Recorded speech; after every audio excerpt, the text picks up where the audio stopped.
Ciudad de México.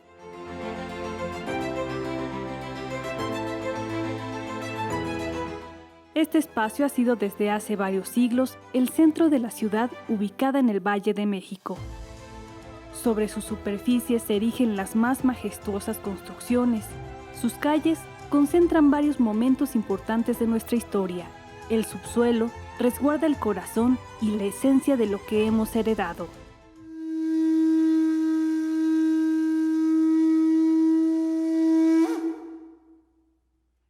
Las ruinas del Templo Mayor son apenas la punta del iceberg con la que, gracias al trabajo de arqueólogos, historiadores e investigadores, se ha podido vislumbrar lo que fue aquella cultura prehispánica que extendió sus dominios por toda Mesoamérica y que conquistó a los conquistadores.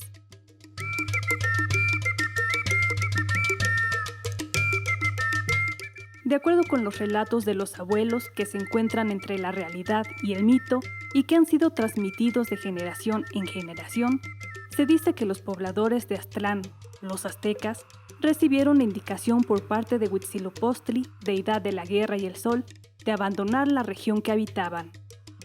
Hasta la fecha, la ubicación de esta zona resulta desconocida.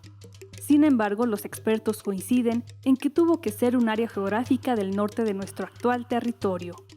La palabra clave, Aztlán, que es el lugar de la blancura, el lugar de las garzas. Ahí en Aztlán era una ciudad en medio también de un lago y, y se supone que de ahí salieron diversos grupos, ¿no? El último de ellos serían los mexicas o aztecas, como realmente se llamaban en ese momento. Ni siquiera sabemos exactamente dónde está Aztlán. El padre Durán, por ejemplo, o los códices dicen que Aztlán era un lugar en el norte de la Nueva España y Durán dice cerca de Florida. Aunque hay investigadores que apuntan que está hacia el norte de la República Mexicana, de la actual República Mexicana, y que se encuentra, digamos, hacia Nayarit o más hacia diferentes lados, pero hacia el norte de México, ¿no? Incluso más allá de nuestras fronteras. Algunos han propuesto, entre ellos, que puede estar localizada Aztlán en lo que hoy es el estado de Guanajuato, otros en el actual estado de Nayarit. Lo más probable en las investigaciones recientes es que Aztlán podría haber sido un lugar lacustre, o sea, un lugar de lago, cercano a los lagos de Michoacán, ¿no? Principalmente al lago de Pátzcuaro. Aztlán no estaba excesivamente lejos. Lo que pasa es que no tenían mapas a la mano, no sabían las distancias bien a bien, apenas estaban explorando en ese momento el norte, no sabían en dónde terminaba lo que llamábamos el norte. Entonces, el norte puede haber sido Sinaloa, pudo haber sido Zacatecas.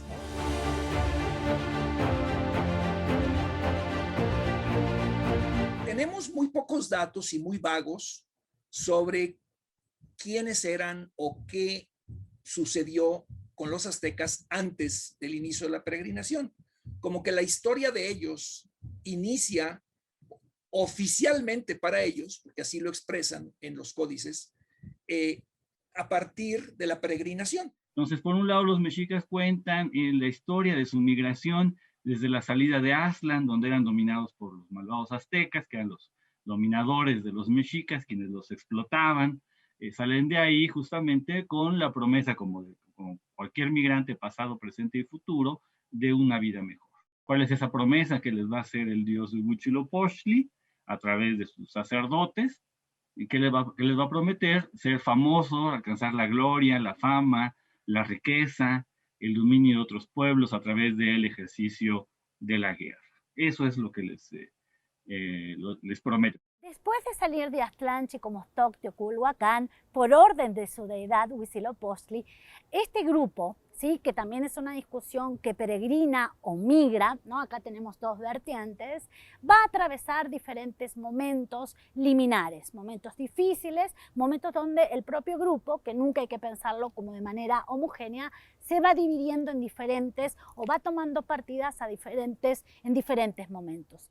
Una de las fuentes documentales en las que se basan estos relatos es el Códice Boturini, conocido también como la Tira de la Peregrinación. Hay que recordar que los aztecas destruyeron su historia varias veces y el Códice Boturini representa ya la historia que ellos quisieron contar, que es lo que sucede en muchísimos países y muchísimas culturas. Pero esta peregrinación que aparece muy ordenada ya en el Códice Boturini, en realidad en un principio debió haber sido un desorden. Imagínate el montón de gente, niños, viejitos, todo, caminando sin un destino claro y sin la seguridad de la comida, etcétera. Entonces, ellos vienen de la región de las cuevas, o sea, dejaron sus cuevas y de esa región desértica empiezan a emigrar. En un momento, este grupo cambia de nombre. Dejan de ser aztecas, como se llamaban originalmente, y se convierten en una especie como de chichimecas. Es cuando adquieren el nombre de Mexitin. Estos chichimecas Mexitin saben de agricultura, saben cómo hacer chinampas, se establecen, pasan por Tula, la famosa Tula de los toltecas. En su búsqueda del lugar prometido, los aztecas se detienen por breves lapsos en otros asentamientos. En una de estas pausas en su trayecto, Huitzilopochtli se presenta también como Mexitli y les indica a los aztecas que a partir de ese momento serían conocidos como mexicas. Continuando su camino se encontraron con varias civilizaciones de las que aprendieron y adoptaron conocimientos y costumbres. Quizá de entre estas culturas, la que tuvo mayor influencia fue Teotihuacán. Los mexicas le ponen el nombre de Teotihuacán a esta ciudad, porque en realidad no sabemos cómo se llamaba, pero la vieron a su paso tan grandiosa, tan magnífica, tan bella y perfectamente construida, que dijeron, esta ciudad debió de haber sido para que habitaran los dioses.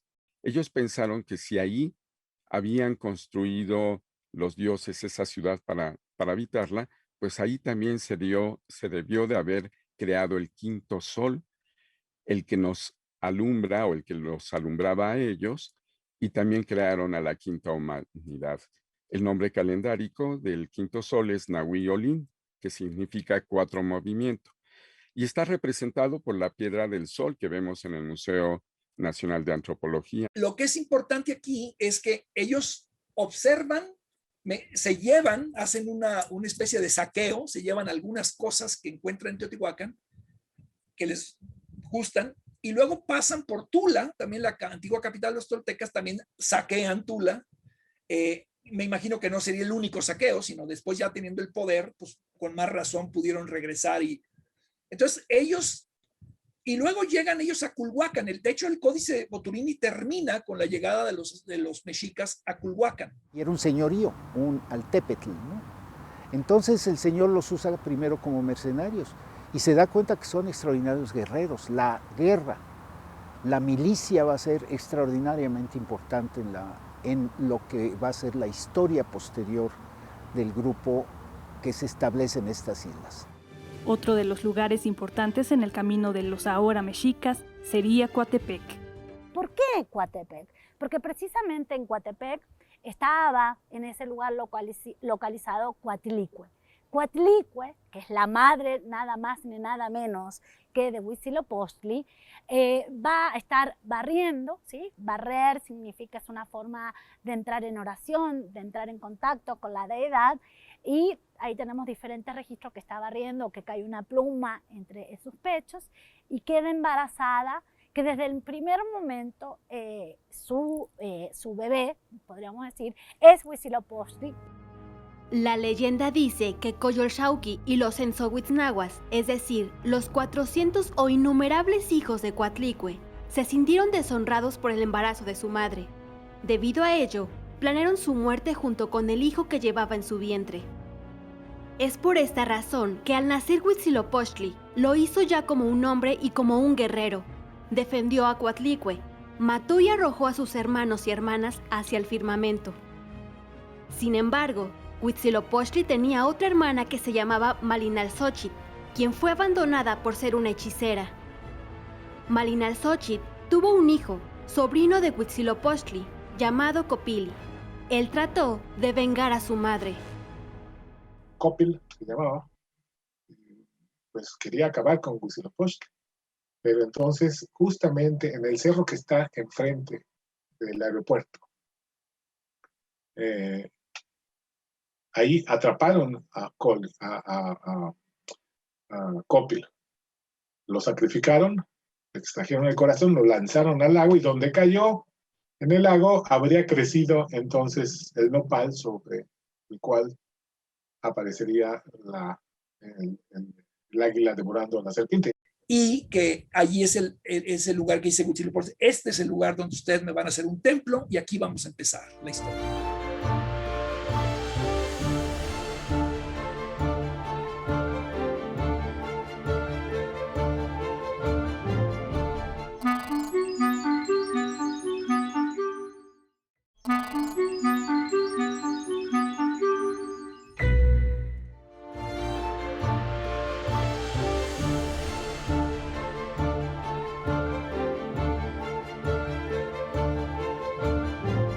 Tener una fecha precisa de la fundación o la caída de Tenochtitlan significaría un gran aporte a la historiografía, pero quizá no es el dato más importante, ya que es un hecho que la imponencia de esta civilización fue tal que ha logrado trascender durante varios siglos. Sobre las fechas yo voy a hacer una acotación. Las fechas, recordemos que para el mundo mesoamericano no responden a lo que nosotros consideramos hoy el fechamiento. Las fechas son simbólicas, es decir, las fechas se pueden mover según las necesidades del gobernante. Y esto es muy interesante porque no debemos tomar las fechas como algo taxativo. Y segundo, cada centro en la Cuenca de México tenía su propio registro del tiempo y su propio calendario. ¿No? Es decir, esto también es importante porque el tiempo y el calendario son creaciones de las deidades. Por eso cada centro va a tener su propio registro de tiempo y su propio calendario. Entonces, por eso también cuando uno ve diferentes corpus documentales, tenemos diferentes fechas. ¿Cuál es la verdadera? Todas y ninguna, porque todas responden a la intencionalidad de su propio corpus documental. Probablemente la fecha de fundación de Tenochtitlan es 1325, el año 2 Casa. Parece ser que es la más verosímil, aunque las fuentes difieren en este dato. 13 años después, en 1337, se funda Tlatelolco. Hay una escisión y Tlatelolco comienza a tener vamos a decir, una tendencia muchísimo más visible hacia el comercio. Se convierte en un importante centro comercial. Entonces, después de 1325 y de 1337, tenemos dos ciudades, México Tenochtitlan y México Tlatelolco. Y después ya se les conoce solamente las fuentes como Tenochcas y Tlatelolcas. Es ahí donde encuentran por fin la tierra prometida. En el Museo Nacional de Antropología, a la entrada del lado derecho, existe un objeto realmente impresionante. Se llama el Teocalli de la Guerra Sagrada. Teocalli quiere decir el templo.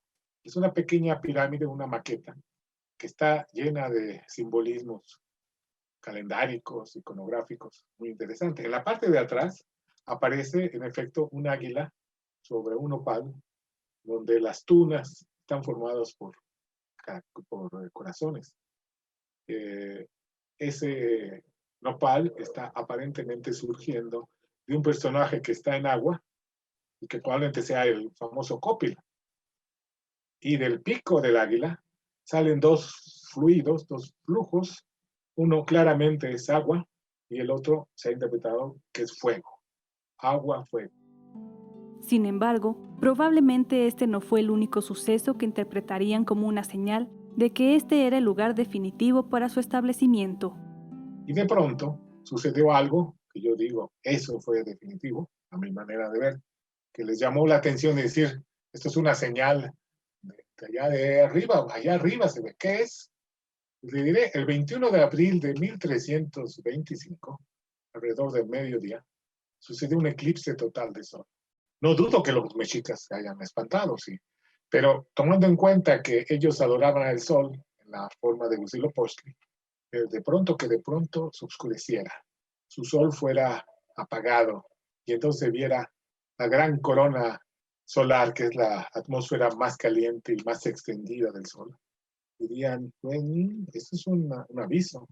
¿Cuál aviso? A lo mejor es, nos quedamos aquí. Bueno, entre tanto, las fuentes históricas hablan de diferentes eventos muy curiosos que de pronto vieron en el lago, colores extraños y animales blancos de color, una cosa así. Cuando sucede el eclipse, yo digo, bueno, a partir del 21 de abril, ¿qué puede haber sucedido? Como para plantear que los mexicas hubieran escogido para decir formalmente, estamos santificando el templo de Huitzilopochtli. ¿Y qué podríamos interpretarlo ahora como la fundación de la ciudad? Aunque no tengamos un acta a la europea, probablemente pudo haber sido. Esa es mi propuesta. Entonces, ¿qué es lo que pasa con los mexicas?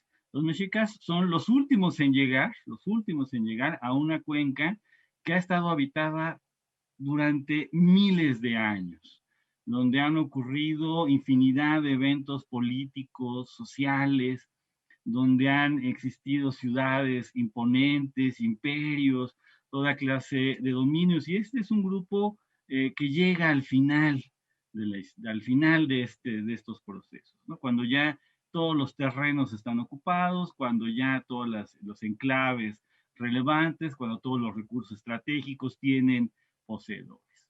Cuando ellos llegan al Valle de México, pues ya está lleno el Valle de México. En todas las orillas ya había establecidos otro montón de tribus que decían, oye, y todavía vamos a admitir estos mugrosos que acaban de llegar, porque eran de los últimos. Y además los mexicas los veían como si fueran lacras, ¿no? Como si fueran alimañas. Llegan, digamos, pobres, sin ese portento de poder que tienen después al final, y entonces los mandan al peor lugar, bueno, digamos, al lugar del pantano, donde están los pantanos, porque primero los mandan a Tizapán, donde hay serpientes, porque como cualquier gente, cuando llega un familiar, un pariente, un amigo, dice el dicho, a los 3 días el muerto apesta, y también los invitados, digamos, ¿no? O sea, son bien recibidos porque son muy trabajadores, pero después de un tiempo ya no los quieren, ¿no?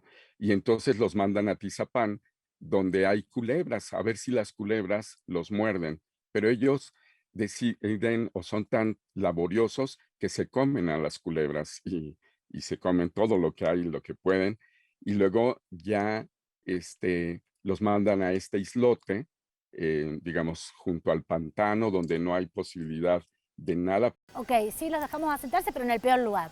Y no solamente sobreviven, sino que se reproducen. Y también esta descripción que hacen en torno a sus textiles, o sea, lo que llevan, lo que están portando, nos habla de un grupo que no está en las mejores condiciones económicas. Empezar como esta idea de somos los pobres, los últimos, los más desfavorecidos, pero tenemos a Huitzilopochtli y nos convertimos en los que nos convertimos. A partir de este momento se funda México Tenochtitlan, cuyos habitantes serían conocidos en adelante como tenochcas. Podríamos traducirla como el lugar del tunal, o sea, el lugar del nopal sobre la roca. Eso significa Tenochtitlan. Ahora, hay un individuo que se llama Tenoch y que su símbolo de su nombre, como lo vemos en el Códice Mendoza, es precisamente una piedra con un tunal arriba. Todavía no hay águila ahí, ¿no? Entonces, quiere decir que probablemente también el personaje ya sea o que agarró se le recuerda como alguien relacionado a la fundación de Tenochtitlan, porque se considera que fue uno de los líderes que estaban en el gobierno en el momento que se funda, que llegan a los islotes y fundan Tenochtitlan. El primer gran triunfo que tiene el grupo mexica Tenochca para iniciar su gran carrera de conquistadores es cuando derrotan a el señorío de Azcapotzalco. Los primeros 3 reyes o 3 emperadores mexicas, como son Acamapichtli, Huitzilihuitl y Chimalpopoca, esos 3 están sometidos a los que en ese momento eran los dueños de todo el Valle de México, que eran el Imperio Tepaneca, los tepanecas que tenían su capital en Azcapotzalco. Entonces, esos tres emperadores eran tributarios, o sea, estaban sujetos a pagar tributo y tributos muy pesados a los tepanecas. A los tepanecas de Azcapotzalco, que les van a permitir el asentamiento a cambio de tributo, a cambio del pago de impuestos, digamos, que va a ser, por supuesto, el trabajo lacustre, la obtención de recursos lacustres y a través de la guerra. Total, en 1427 hay una guerra entre Azcapotzalco y Tenochtitlan, y para poder luchar contra Azcapotzalco, que era mucho más poderoso, los mexicas se unen con los acolhuas de Texcoco, ¿no? Y con un grupo tepaneca que era disidente de los tepanecas centrales, podemos decir, y ese grupo vivía en Tlacopan, lo que ahora llamamos Tacuba. Y entonces es Tlacopan por el poniente, en el centro las islas y en el oriente Texcoco. Y eso es la Triple Alianza. Quien lleva el liderazgo militar, político, es Tenochtitlan. Y ellos son los que van haciendo la expansión.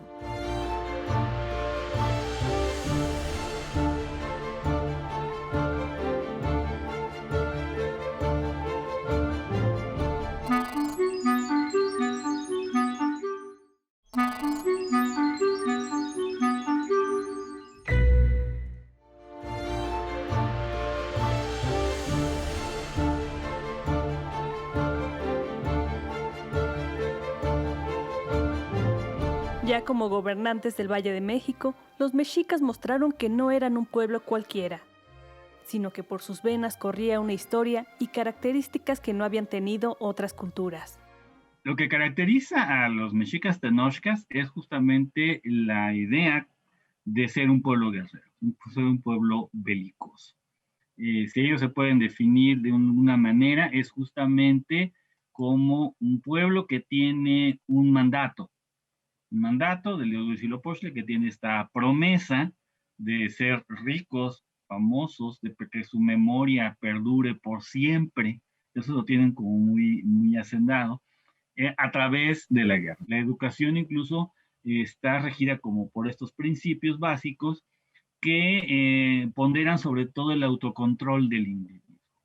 Es una educación muy severa, para nuestros términos sería pues casi de reclusorio. El tipo de castigos eran tremendos, había palizas a toda hora, golpes, los chavos que se portaban mal eran amarrados y aventados al patio y dejados toda la noche ahí para que sufrieran. Se les punzaba con púas de maguey, se les quemaba la piel con palos sacados del fuego. O sea, era una educación muy violenta, extremadamente violenta para nuestros parámetros. ¿Cuál es la función? Que cada quien asuma el rol social que le corresponde. Asentados en el Valle de México, los mexicas se organizaron en barrios. 4 barrios donde Huitzilopochtli va a indicar qué funciones van a tener. Estoy hablando de Moyotlan por un lado, estoy hablando de Teopan, donde hoy se encuentra, sería a partir de donde se encuentra la Corte Suprema, lo que es la Merced, toda esa zona es Teopan, donde el límite de este barrio era el río La Piedad, lo que hoy conocemos como Viaducto, ese era el límite. Tenemos el barrio más antiguo, más importante en torno a los linajes, Atzacoalco, lo que hoy conocemos como Tepito. Y por último, digamos, no estoy hablando en orden de jerarquía, los 4 tienen ese grado de importancia, el barrio de Cuepopan Tlaquechuca, ubicado hoy en la colonia Guerrero, parte de lo que conocemos como Garibaldi, ¿sí? Ese es Cuepopan Tlaquechuca, asignado a una deidad femenina que es la Cihuacóatl. Comúnmente los espacios dedicados a sus deidades eran aquellos con cierta altitud. Y es importante porque es el lugar ritual donde se va a establecer el dios patrono. Las islas no tenían cerros, ni Tenochtitlan ni Tlatelolco. Sin embargo, se dan a la tarea de hacerlos artificialmente, y es ni más ni menos que el Templo Mayor. Yo creo que ellos toman de modelo la traza urbana de Teotihuacán. La traza urbana de Teotihuacán está sobre dos ejes ortogonales, un eje norte-sur, que es la calzada de los Muertos, y un eje este-oeste, que es una calzada que va, digamos, a la mitad de la ciudad, de lo que fue la ciudad, una ciudad de 22 kilómetros cuadrados aproximadamente. Y sobre estos dos ejes se construyen, digamos, como 4 sectores. Los mexicas, con este conocimiento heredado de alguna manera, lo toman y también diseñan su ciudad en base a 4 cuadrantes, digamos, ¿no? Que perviven sus nombres hasta la colonia y con una mezcla ya con nombres cristianos después. Pero son muy importantes estos barrios, y al centro está el centro ceremonial, que es lo que conocemos una parte como el templo mayor, que es un templo doble. Y aquí quiero resaltar otra vez, viene desde Teotihuacán y quizá desde antes, este concepto de dualidad y de muchos pueblos mesoamericanos, pero que lo vemos reflejado incluso en el templo mayor. Tú te imaginas viendo de arriba hacia abajo, hacemos una cruz, tenemos el centro aquí, que es donde está el templo mayor, está el recinto ceremonial de Tenochtitlan, y luego tenemos el norte, el sur, el poniente y el oriente, ¿no? Y entonces el cuadrante que queda entre dos puntos cardinal, ese es un campan, le llamaban campan, ¿no? Y cada campan tenía un número determinado de calpulis, ¿no? O calpultin, en plural, el calpuli. Y el calpuli es lo que podemos decir ahora, lo podemos traducir como un barrio. Entonces había aproximadamente 20 barrios en cada campan de Tenochtitlan. Y el calpuli agrupaba a familias que tenían cierto parentesco entre ellas. Entonces, había una identidad, lo que llamaríamos la patria chica, que era que la gente estaba asociada a un calpuli. Las personas que no tenían calpuli eran como los parias, entonces eran porque eran esclavos y no tenían derecho a tierra. El calpuli era hereditario, o sea que si tú vivías allí, te morías tú, pues tu hijo se quedaba con tu tierra. Pero como eran muy estrictos los aztecas, si tú dejabas de trabajar tu tierra bien, te la quitaban. O sea, era tuya, pero te la quitaban. Por sus fachadas de estuco y pintura, años más tarde, cuando llegaran los españoles, llamarían a Tenochtitlan como la ciudad de plata. En lo más alto de sus basamentos piramidales se encontraban los adoratorios a sus principales deidades. Basados en las investigaciones, expertos en la materia hicieron una maqueta con la cual nos podemos dar una idea de las edificaciones ceremoniales de ese entonces.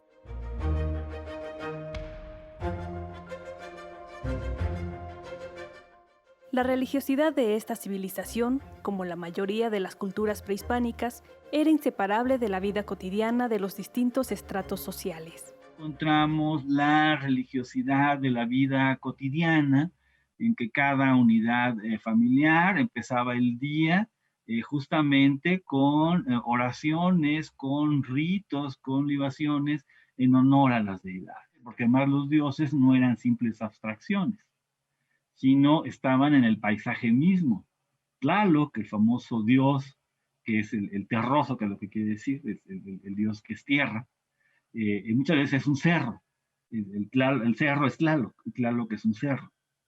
Y además es un dios que se divide, a diferencia de nuestros dioses que no se multiplican, los dioses mesoamericanos se fraccionan, pueden estar en varios lados literalmente al mismo tiempo. Los dioses están ahí, se manifiestan entre nosotros. En la noche, ¿verdad? Cuando escuchamos un ruido, cuando se nos eriza el cabello de la nuca, ahí se está manifestando un dios. Puede ser Tezcatlipoca, ¿verdad? Que viene a hacernos una jugarreta, que viene a probar nuestro valor asustándonos.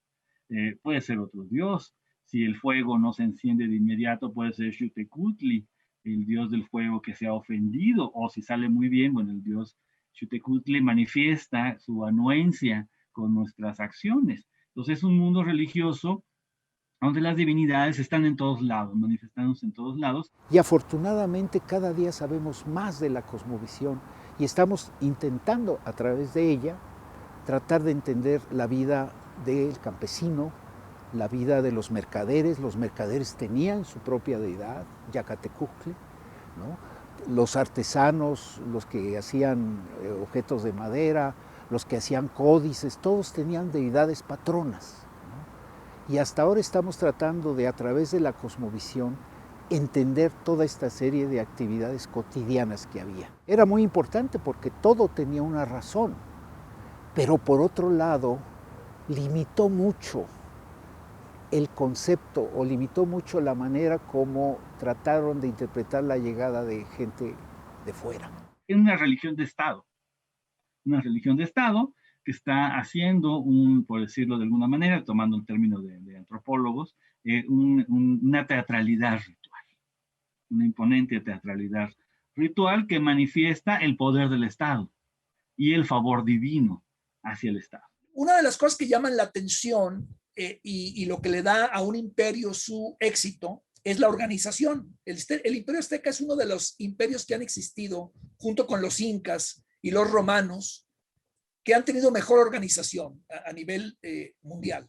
Una sociedad totalmente estratificada, ¿no? Es decir, así como está muy bien planificada la ciudad en cuanto a la traza urbana, también es de alguna manera organizada jerárquicamente, donde el poder, digamos, el nivel, es como si fuera piramidal. Y en el nivel más alto tenemos al tlatoani, al gobernante. Después a la casta sacerdotal y a los nobles. Están los guerreros también, obviamente, ¿no? Después los comerciantes y hasta el final, hasta abajo, los masehuales. Y abajo de los masehuales, que es el pueblo en general, sin grandes riquezas, serían los esclavos, ¿no? O no sé si llamar la palabra exacta sea esclavos, pero digamos que para tener una idea sería la gente que logran capturar en las guerras para después sacrificarlos. Algunos de los gobernantes de los que se tienen registros y que destacaron son Acamapixtli, Huitzilihuitl, Itzcoatl, Chimalpopoca, Moctezuma y Luicamina, Axayacatl, Tizoc, Ahuizotl, Motecuzoma Xocoyotzin, Cuitláhuac y Cuauhtémoc. Sin lugar a dudas, la figura de Axayácatl es el último Huaytlatoani que alcanza estas facciones, estos prototipos, estas características del guerrero por excelencia. Los otros que les continúan hasta la figura y la elección de Motecuzoma Xocoyotzin, ¿sí?, no aparecen descritos con tanta fiereza, con tantos elementos asociados a la guerra. Si bien los hay, y para eso tenemos el Cuauhxicalli o la piedra de Tizoc, donde en el Museo también de Antropología, donde vemos en este Cuauhxicalli las famosas conquistas que realizó Tizoc en diferentes poblados, ¿no? Pero ninguno como la figura de Axayácatl.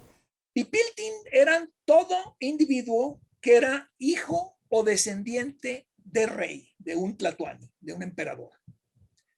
Y el resto de la población, todos eran masehualis.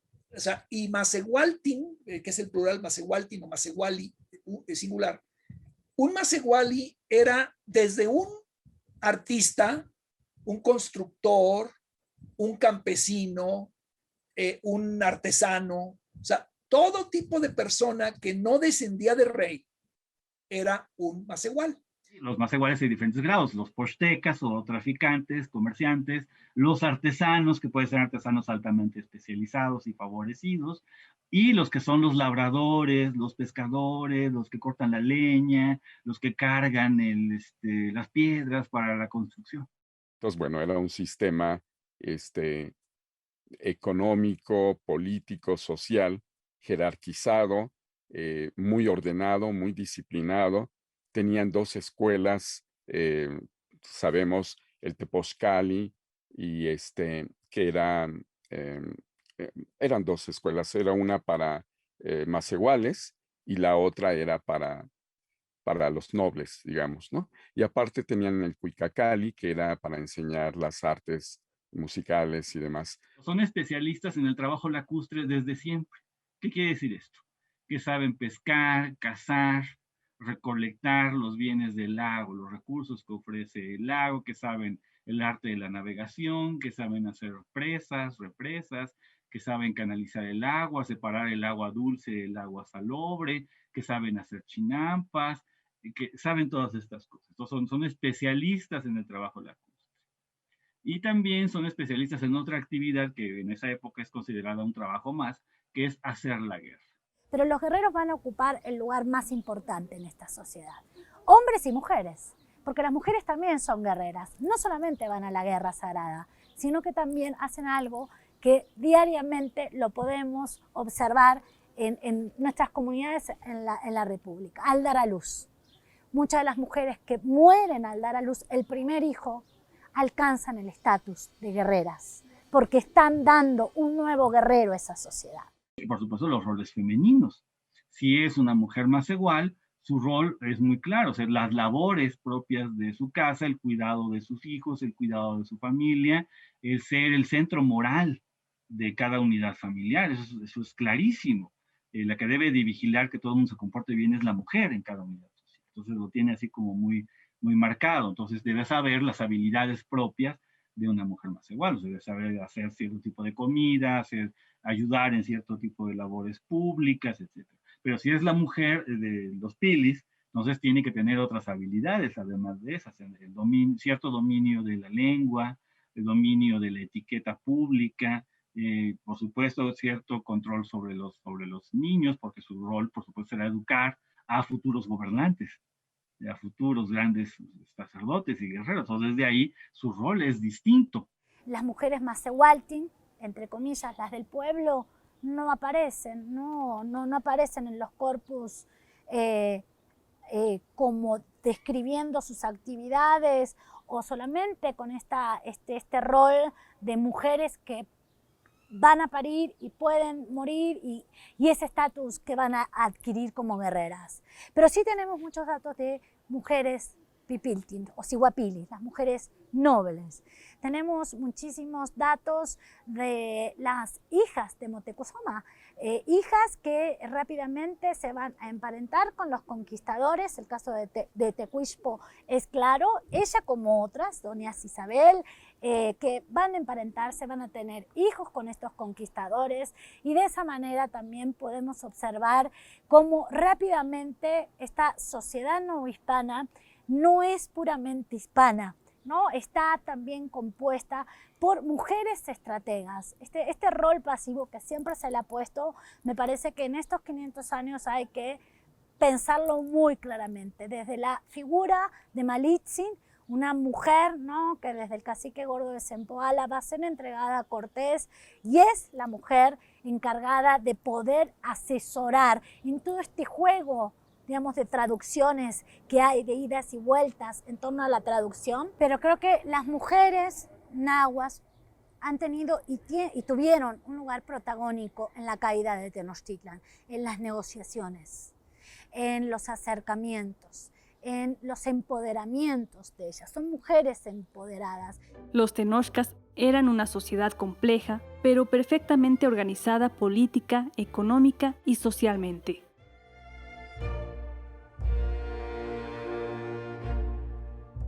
Dentro de las pocas derrotas registradas de este pueblo guerrero mexica, una sucedió bajo el mandato de Axayácatl, al enfrentarse contra los purépechas tarascos de Michoacán.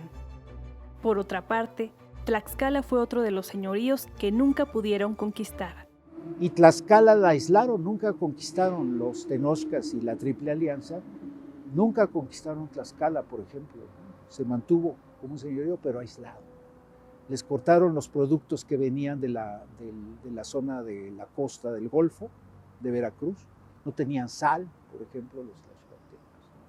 Entonces eso hizo de que había un enorme resentimiento por parte de los tlaxcaltecas y que se ve reflejado cuando llegan los españoles. Las únicas regiones que no lograron conquistar de alguna manera es el territorio de los purépechas o los tlaxcaltecas, precisamente, y la región del Golfo ya tenían ahí sus dominios, digamos, ¿no? Los mexicas, es decir, de alguna manera podemos ver que se extendió y creció mucho y estaban en el momento de Moctezuma Xocoyotzin, yo pienso que estaban en su momento de mayor esplendor, de mayor expansión. Tenochtitlan en 1519 era Nueva York. Era la gran ciudad de Mesoamérica que reunía el mayor cantidad de poder político, económico, la mayor cantidad de fuerza de trabajo, la mayor demografía. Era la ciudad con el mayor esplendor material que existía en toda Mesoamérica en ese momento. Una sociedad que encabezaba una alianza político-militar, también judicial, que conocemos como Triple Alianza. Para ellos es el Xcan Tlatoyoyan, que es algo así como la sede de mando de tres cabezas, algo más o menos así, que cabezan esta alianza, que es la formación política más importante, que es una alianza militar hegemónica, que se expande sobre otros pueblos para controlar su trabajo, su fuerza, sus recursos, los bienes producidos.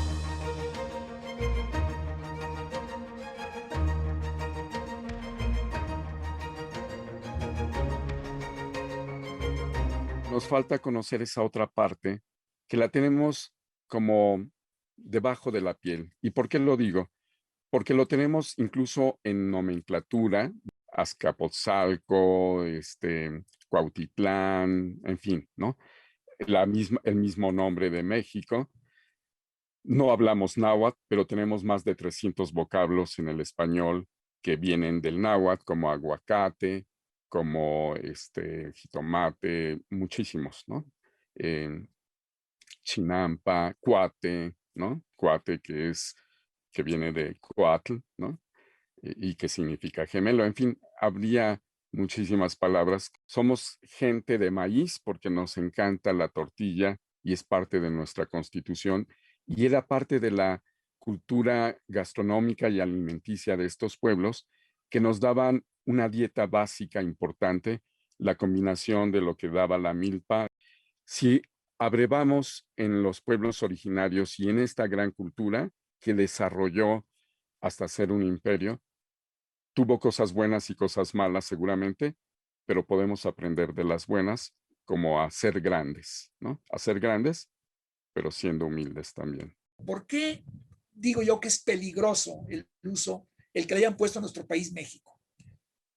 Me encanta el nombre, yo creo que es un nombre muy bonito, muy poético, que nos conecta con nuestro pasado prehispánico muy bien, pero hay que acordarnos que el imperio azteca era un imperio opresor, que la mayoría de los subyugados por los aztecas odiaban a los aztecas. Y si no se podían rebelar fácilmente era porque los aplastaban con un ejército tremendo. Al haber hecho esto, es haberle dado el nombre del imperio azteca a todo el país. Y en ese momento estás como discriminando a todas las etnias que fueron oprimidas por ellos, o las etnias incluso que no están incluidas allí, como son los mayas, por ejemplo.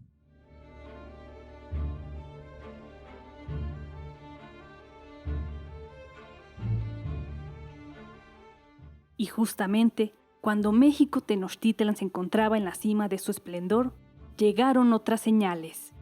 Lo que no se dice es que lo que sabemos de esos Tetzahuitl fue escrito después de la conquista.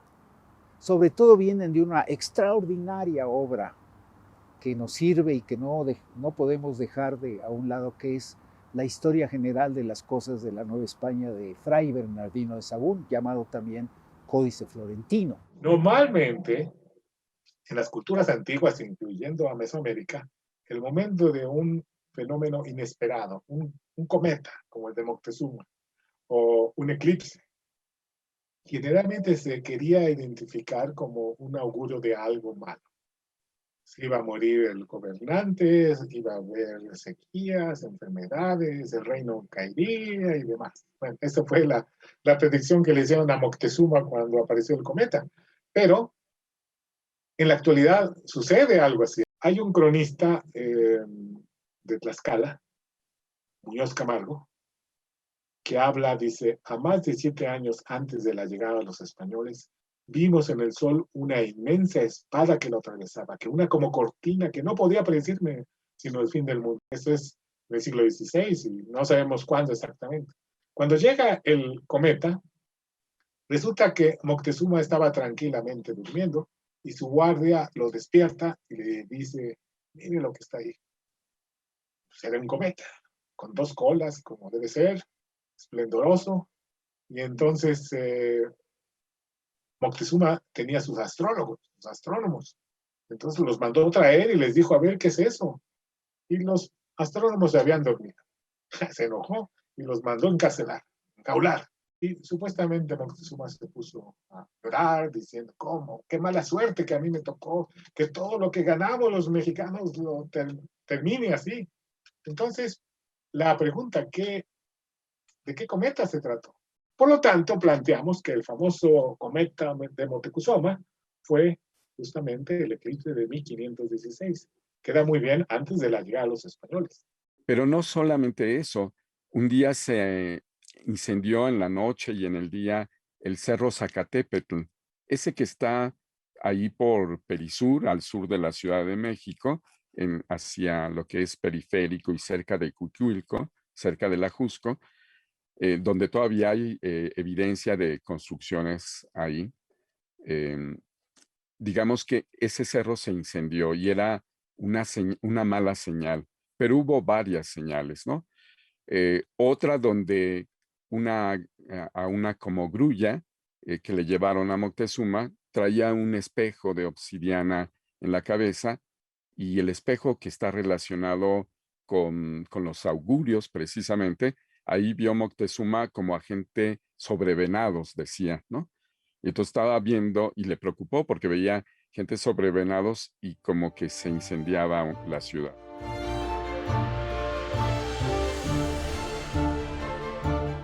Los 8 presagios funestos serían el inicio de la caída de México Tenochtitlan.